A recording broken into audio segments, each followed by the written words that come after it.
In today's tech video, I'm going to show you how to turn the sleep timer on or off on your smart TV.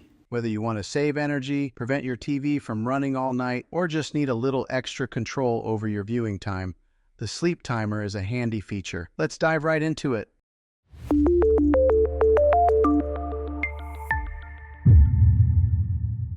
Step 1. Accessing the settings menu. The first step is to grab your remote and head to the settings menu. You'll do this by pressing the home button on your remote, which will bring up the TV's main menu. From here, scroll to the left and select Settings. Step 2. Navigate to General Settings. Once you're in the Settings menu, scroll down to find General. This is where we'll find the sleep timer settings. Select General by pressing the OK or Enter button on your remote. Step 3. Select System Manager.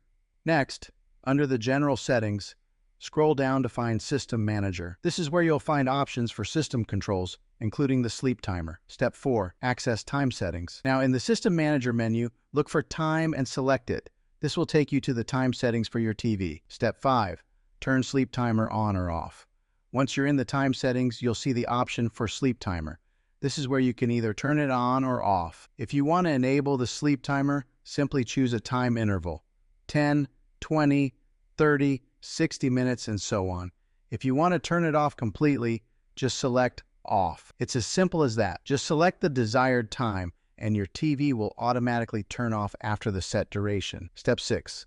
Double check your settings. Once you've set the sleep timer, make sure to double check your settings before you exit. You can always come back to this menu if you want to adjust or disable it later. And that's it. You've now successfully turned the sleep timer on or off on your TV. This feature is great if you like to watch TV before bed and don't want it running all night. If this video helped you out, be sure to give it a thumbs up and don't forget to subscribe for more helpful tech tips and how-tos. Thanks for watching, and I'll see you in the next video.